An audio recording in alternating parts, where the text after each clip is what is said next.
ओम नमो भगवते वासुदेवाय नमः। आप सभी को कृष्ण जन्माष्टमी की ढेर सारी शुभकामनाएं। भगवान कृष्ण व राधा रानी आप सभी का मंगल करें। आज के अपने इस वीडियो में हम कृष्ण जन्माष्टमी की व्रत कथा का श्रवण करेंगे। वीडियो यदि पसंद आए तो लाइक एंड शेयर करें व चैनल को सब्सक्राइब अवश्य कर लें। कृष्ण जन्माष्टमी के दिन व्रत रखने से संपूर्ण इच्छाओं की पूर्ति होती है। इस दिन विधि पूर्वक यशोदा नंदन की पूजा करने से सुख समृद्धि का आशीर्वाद मिलता है। जिन दंपतियों को संतान की चाह है उन्हें जन्माष्टमी के दिन लड्डू गोपाल की उपासना करनी चाहिए। कृष्ण जन्माष्टमी के दिन विशेष काल और नक्षत्र में भजन कीर्तन के साथ श्री कृष्ण कथा और लीला अमृत का पाठ करने से भगवान श्री कृष्ण शीघ्र प्रसन्न होते हैं। कंस को सत्ता का लालच था। उसने अपने पिता राजा उग्रसेन की राजगद्दी छीनकर उन्हें जेल में बंद कर दिया था और स्वयं को मथुरा का राजा घोषित कर दिया था। राजा कंस अपनी बहन देवकी से बहुत प्रेम करता था।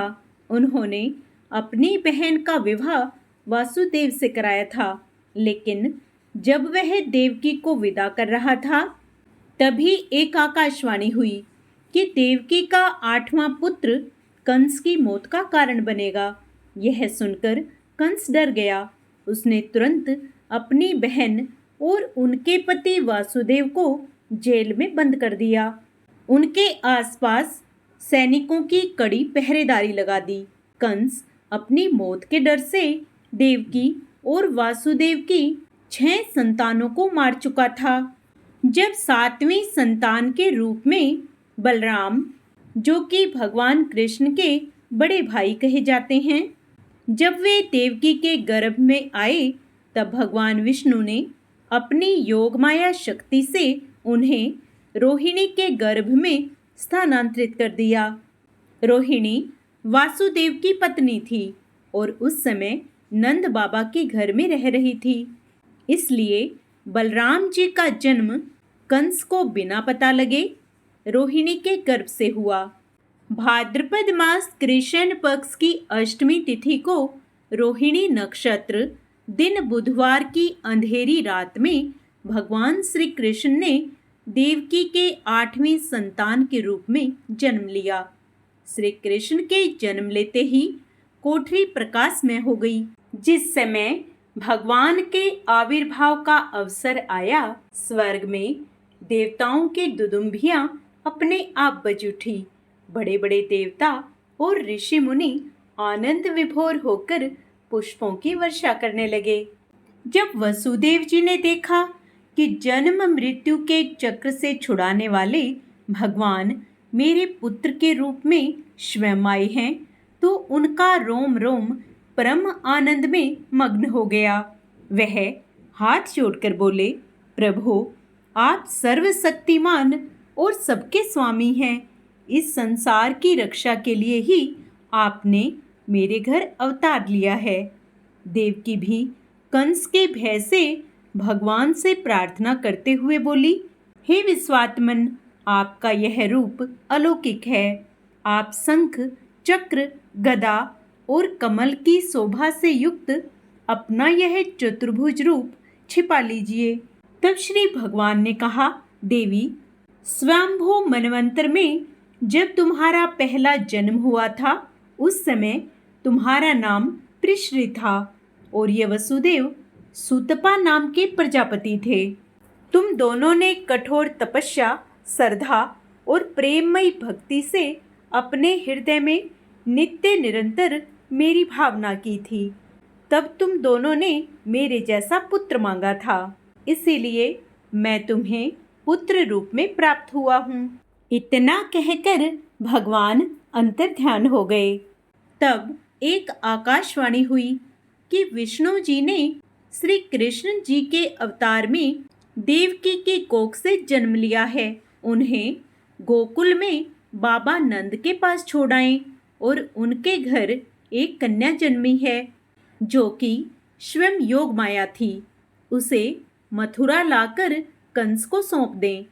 आकाशवाणी सुनते ही वासुदेव के हाथों की हथकड़ी खुल गई। भगवान विष्णु के आदेश से वासुदेव जी भगवान कृष्ण को सूप में अपने सिर पर रखकर नंद जी के घर की ओर चल दिए। भगवान विष्णु की माया से सभी पहरेदार सो गए। कारागार के दरवाजे खुद ही खुल गए। वासुदेव भगवान कृष्ण को लेकर नंद जी के यहाँ सकुशल पहुंच गए। वहां से उनकी नवजात कन्या को लेकर वापस आ गए। जब कंस को देवकी की 8वीं संतान के जन्म की सूचना मिली, वह तत्काल कारागार में आया और उस कन्या को छीनकर पृथ्वी पर पटकना चाहा, लेकिन वह कन्या उसके हाथ से निकलकर आसमान में चली गई।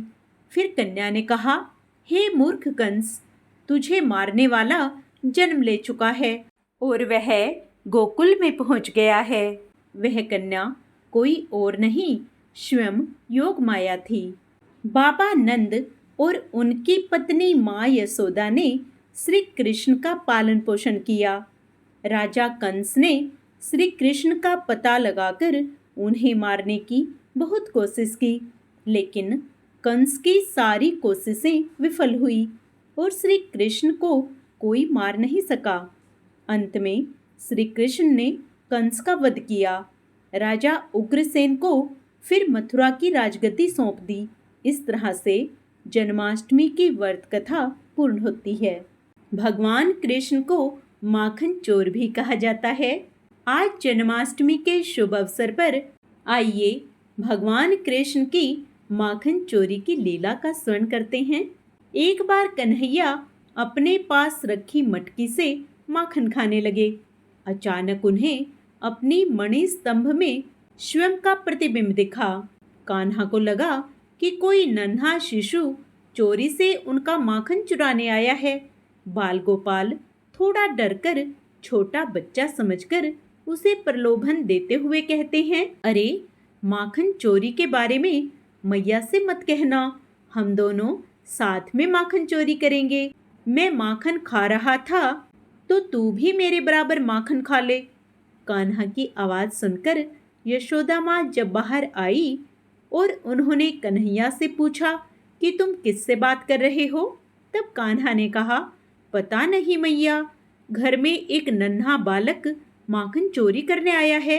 मैं मना करता हूँ तो मानता नहीं है, मैं मुस्कुराता हूँ तो वह भी मुस्कुराता है। यशोदा मैया कान्हा की इस बाल लीला को देखकर मंत्रमुग्ध हो जाती हैं और अपने माखन चोर को गोद में उठाकर लाड लडाने लगती हैं। जय हो कृष्ण मुरारी, जय माखन चोर। आइए भगवान श्री कृष्ण को प्रसन्न करने के लिए हम सब मिलकर भगवान कृष्ण की आरती करें। आरती कुंज बिहारी की, श्री गिरधर कृष्ण मुरारी की। गले में वैजंती माला, बजावे मुरली मधुर बाला। स्वर्ण में कुंडल झलकाला, नंद के आनंद नंद लाला। गगन सम अंग कांति काली, राधिका चमक रही आली। लतन में ठाडे वनमाली, भ्रमर से अलक कस्तूरी तिलक। चंद्र से झलक ललित छवि श्यामा प्यारी की, श्री गिरधर कृष्ण मुरारी की। कनक में मोर मुकुट विलसे, देवता दर्शन को तरसे। गगन सो सुमन राशि बरसे, बजे मोर चंग मधुर मृदंग। ग्वालिने संग अतुल रति गोप कुमारी की, श्री गिरधर कृष्ण मुरारी की। आरती कुंज बिहारी की, श्री गिरधर कृष्ण मुरारी की। जहाँ ते प्रकट भई गंगा, कलुष कलिहारिणि श्री गंगा, स्मरणते होत मोह भंगा। बसी शिवसी जटा के बीच, अरे अघ कीच, चरण छवि श्री बनवारी की, श्री गिरधर कृष्ण मुरारी की। चमकती उज्ज्वल तट रेणु, बज रही वृंदावन बेनु, चहूँ दिशि गोपी ग्वाल धेनु। हंसत मृदु मंद चांदनी चंद, कटत भव फंद टेर सुन दीन भिखारी की, श्री गिरधर कृष्ण मुरारी की। आरती कुंज बिहारी की, श्री गिरधर कृष्ण मुरारी की। जय श्री कृष्ण। राधे राधे।